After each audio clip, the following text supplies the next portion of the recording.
ሰላም እንዴት ናችሁ? የጽጌረዳ ቤተሰቦች እንኳን ደህና መጣችሁ። ቻናሉ ላይክ፣ ሰብስክራይብ በማድረግ ቤተሰብ ሁኑ።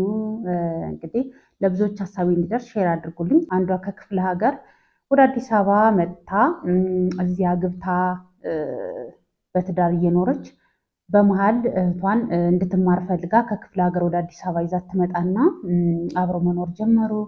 እህቷም አብራ እየተማረች እሷንም እያገዘቻት እየኖረች እያለ በመሀል ትንሽ ጸባዩ ይቀያየርና እንደ ድሮ አይደለችም። ባሏን ስታይ ምናምን የእህቷን ባል ማለት ነው ስታይ እንደ ድሮ አይደለችም። ይሄ እሷ እንደምትለው ከሆነ ባሏ ለእህቷ ጥሩ እንደሆነ መልካም ባል እንደወንድ እሱ ደግሞ እንደ ወንድም ቀርቧት ትሪት እንደሚያረጋት እንደሚያግዛት ምናምን ነው የምታስበው ወይም የምትለው እና በዛ ማጅቱ ትምህርቷን እየተማረች ነው ምናምን፣ ግን ከበፊት የነበራት ነገር የምታደርገው የምታራምደው አለባበሷም ሊሆን ይችላል የሆነ ሁኔታዎቿ ተለዋወጡ ማለት ነው። እና ሲለዋወጡ ስትጠይቃት ትልቅ እህቷ ባለትዳሯ አብራ የምትኖረውን እህቷን ማለት ነው ከድሮሽ ትንሽ ተቀያይረሻል፣ አለባበስሽ ወጣ ያለ ነው፣ አነጋገርሽ የሆነ ድሮ ሪስፔክት ነበራት ለሁላችንም። ከዛ የሆነ ጊዜ ላይ ግን ቸልተኝነት የተሞላበት አወራር ነው የምታወራው ምናምን አለች። እና ከዛ እህትየው እንግዲህ ትልቅ እህቷ ባለትዳሯ ማለት ነው እንደ ድሮ አይደለሽም፣ አክብሮትሽ ምናምን እንደ ድሮ አይደለም፣ ተቀይረሻል፣ ምን ተፈጥሮ ነው ብላ ስጠይቃት አይ በቃ ካመጣሽው አይቀርማ እንግዲህ ጥያቄውን ከጠየቅሽኝ አይቀር ጉዳዩ እንደዚህ ነው ብላ ታወራታለች ማለት ነው። ያ ደግሞ ምንድን ነው የእህቷ ባል ወይም እቺ የጠያቂዋ ባል ማለት ነው እንደሚያስቸግራት እና ደግሞ እሷ ስራ ምናምን ስትውል እሱና እሷ ቤት ከሆኑ ሌላ ነገር እንደሚፈልግ ምናምን ትነግራታለች ማለት ነው። ልጅቱ ባለትዳሯ ወይም ትልቅ እህትየው ማመን ከበዳት፣ አመማት፣ ዞረባት፣ ብቻ ተደባለቀባት ነው የሚባለው። እና ብዙ ነገር ተፈጠረ። ምንም አላለችውም እሷንም እስከ መጨረሻው ሰማቻት እና ብዙ ነገር እንዳላት ብዙ ነገር ታግላ እንደምትኖር አልፈልግም ብላው ደግሞ እንደሚያስቀይማት እና ብዙ ነገር እየደረሰባት እንደሆነ ቤት ውስጥ አንቺ ሳትኖሪ በጣም ብዙ ነገሮች ያደርጋል፣ ግን አንቺ ስትመጪ ደግሞ ምንም እንዳልተፈጠረ ያስመስላል እና እንደውም ጥያቄውን ከጠየቅሽኝ አይቀር ይሄ ነው እና በጣም በብዙ ፈተናዎች ነው እየኖርኩ ያለሁት።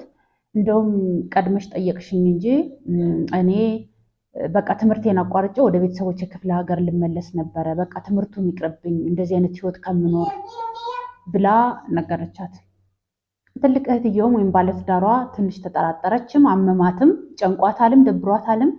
ግን ደግሞ ማመን ከበዳት። ብቻ ያም ሆነ ባሏን እንደምንም ጠየቀችው። እንዲህ ነገር እህቴ ያለችኝ ትንሽ እህቴ ናት፣ እንዴት ልጠርጥራት ወይም ደግሞ እንዴት ልቀበላት ወይስ ደግሞ ምን ልበል፣ ይሄ ነገር እውነት ነው ወይ ብላ ስጠይቀው በፍጹም ይሄ የቅናት ነው፣ በቃ ትንሽ እህትሽ በአንቺ ትዳር በአንቺ ህይወት ትቀናብሻለች ማለት ነው እንጂ በፍጹም እኔ ባልሽ ታማኝ አንቺን መወድ ማፈቅር ወንድ ነኝ እንጂ በጭራሽ እኔ አንቺን እንኳን የገዛሃትሽን የእናት አባትሽን ልጅ ማንንም ሴት ተመኝቼም አስቤም አላቅም ብሎ መጽሐፍ ቅዱስ ይዞ ማለ ተገዘተ አለች።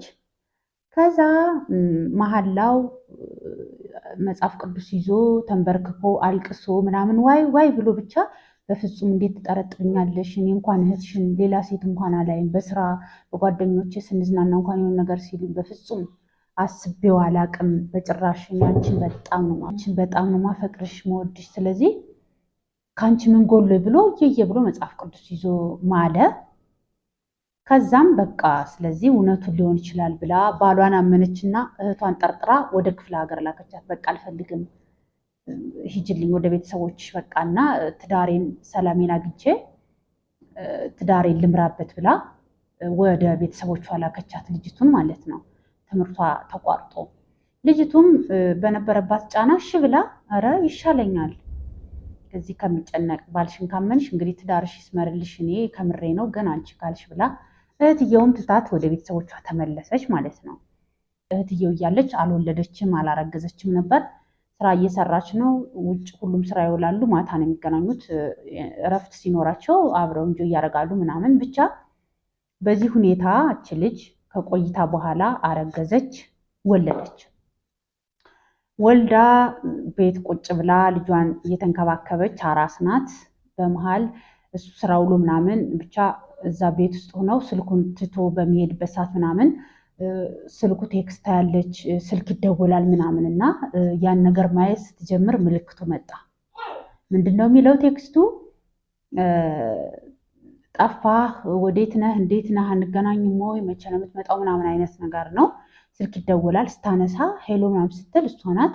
ሄሎ ሲሏት ሴቶች ናቸው። ሄሎ ማን ልበል ምናምን ስትል ያን ቀን እንደዚህ ኳስ ነኝ ብሎ ትቶሽ አልወጣም? አዎ እኔ ጋር ነበረ። አሁንም ሌላ ቀን ሌላ ስልክ ይደወላል። ሄሎ ማነሽ? እኔ ሚስቱ ነኝ። ማነሽ ስትል እንዴ ሚስት አለው እንዴ?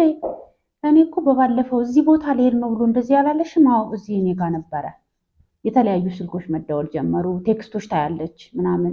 አንደኛ እነሱ ብቻ የሚጽፉት አይደለም፣ እሱም የመለሰውን ታያለች። እዚህ ቦታ እንገናኝ እንደዚህ ምናምን የተቀጣጠሩበት የተነጋገሩበት ምናምን። ከዛ ደግሞ ተገጣጠሙ ያሏት ቀናቶችም እሱ ብሎ የወጣበት ታይም ነው ምናምን እና ከወለደች በኋላ ይሄ ነገር በግልጽ ወጣ ማለት ነው። እና ብዙ ነገር አለው። ብቻ ጠራ አድርጌ ነው የምነግራችሁ፣ ምክንያቱም ብዙ ነገር ብላለች። ግን ከብዙ በጥቂቱ ነው ያወራኋችሁ እና ሀሳብ አስተያየታችሁ እናንተ ጻፉልኝ። እናንተ ብትሆኑ ምን ታደርጋላችሁ? አሁን እች ልጅ ተጨንቃለች ምናምን፣ ያመነችው ያፈቀረችው ባሏ እህቷን ቤተሰቧን ተጣልታለች፣ ብዙ ነገር ደርሶባታል እና ምን ባረግ ይሻላል ብላለች። እና ሀሳብ አስተያየታችሁን ኮሜንት ላይ ያስቀምጡልኝ። ካስተማራችሁም የምታውቁት ገጠመኝ ካለም እስኪ እናውራበት ለማለት ነው። ልጅቱ እንግዲህ አብረዋለች እስካሁን ስቲል፣ ግን ደግሞ ምን ማድረግ እንዳለባት ግራ ገብቷት ነው። እና ሀሳብ አስተያየታችሁን ኮሜንት ላይ ያስቀምጡላት። ስለምትከታተሉኝ አመሰግናለሁ። ሰብስክራይብ አድርጉ።